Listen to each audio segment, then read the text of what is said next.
something about having the ocean near you growing up that it just continues to call to you. And Massachusetts is the first state I've been in where I've had such great access to the ocean. So during the summer, I love swimming. I love going to the ocean, and when my friend Annie isn't available, then I kind of guilt other people into going with me. And usually my victim is my friend Amanda, because she's pretty, like I can get her to do things that I want to do. And poor her, like I'll just quickly mention this, like I'm built for sun, she is not. She cries every time. Finally got her an umbrella. But anyway, after a summer of her going to the ocean with me, like she would always talk about how she wanted to go to rivers and lakes, which I didn't understand. She was from Mississippi, and to me it's like, rivers and lakes are great if you don't have an ocean, but if you have an ocean, you go to the ocean. Right? So finally one day I was like, okay, we can go to a lake, we'll go to a lake. But we didn't know where to go, so I'm like looking up lakes and I'm doing all this searching, and there's some lake in Rhode Island that was suggested, but it was like, oh, some recent cases of this bacteria that causes diarrhea. It's like, that's not it. That's why I go to an ocean. And so after looking up all these different things as well, it's like I didn't want the little like the little boundaries that told me I could only swim where it was like up to my hips. I finally settled on 3, and so I go to pick her up one Saturday morning, and I'm like, okay, here are your options. Option 1, option 2, and the last option was Lake Pawtuckaway in New Hampshire. And she was like, let's do that one, that's a cool name. It's like, okay, as long as you promise me, if we find anyone from the KKK, you are going to protect me. So we're going to rural New Hampshire, and I don't know what's up there. I'm from California. Thank you. So anyway, so we get less than a mile away, and she's like, I need you to pull over. I need to throw up. Amanda had stayed up late with her roommates drinking all night, so she really was not in the best shape for going to the lake. So we pull over, she throws up on the side of the road, a police officer stops by just to make sure everything's okay. She reassures him, and then we get back into the car, and we head on our road. And so I have my GPS going, and I put in the address for Lake Pawtuckaway. We're going, and finally we're getting closer. Like I can tell this lake is nearby. And then, like, the way it has us turning, it wasn't the way I would have thought you'd go to get to the lake. But it's like, okay, I can see it on the map. Like, we're getting closer. And finally, we're like, okay, 50 yards to go. And we're just in this residential area. And finally, we get to this handmade sign in the middle of the woods that says, if you've gotten this far, your GPS sucks. So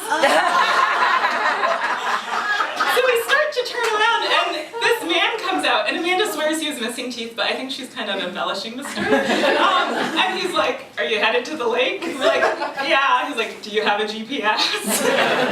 Yeah, and he just laughs for a few minutes, and then he's like, here, put this address in your GPS. So we do that, and also, like, I have a new iPhone, and so I'm like, I'll put it in Google as well. And so we're driving to this lake, and finally we're at this point where it's like, the GPS is saying go this way, and Google's saying go that way, and it keeps happening. But I'm like, well, maybe Google doesn't know how to get to it. Like, let's trust this guy, which did not work out. We ended up like in the middle of nowhere. So finally, we trust Google.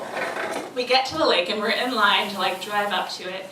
And I noticed a couple of cars in front of us like turn around to leave, and I'm just thinking, are they full? Like, did we come all of this way and they're full? And so we drive up, and I was like, are you guys full? And she's like, no, we're still taking people. But just so you know, we got some water test results back, and they don't look so good. I mean, we're still letting people swim until we get the final results, but we're saying swim at your own risk. However, if you want to swim in a clean lake, there's one about 20 minutes away you can go to. So we're like, let's go to the clean lake.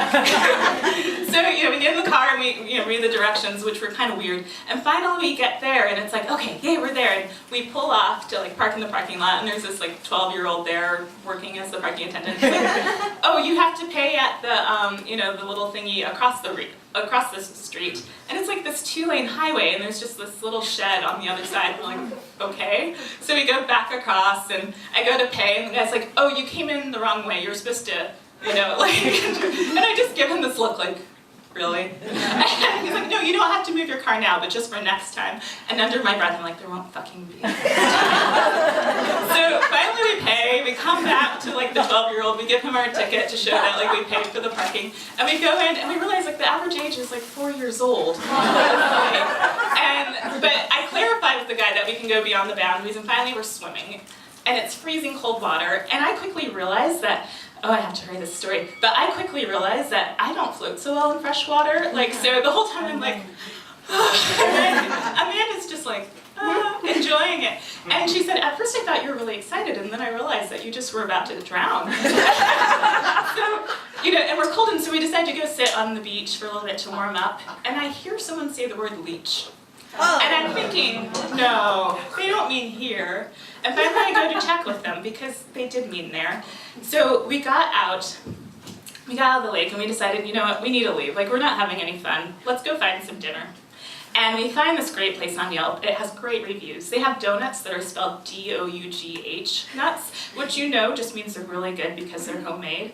And so we're sitting there, there's a fireplace, I'm gonna get a beer, and I look up. And I see a Confederate flag above the bar. And I was just thinking, I don't know what to do, but I think I need to leave. And so we decided to go. We ended up at this terrible restaurant across the street, and then finally we made it home without a real swim in the ocean. Thank you guys.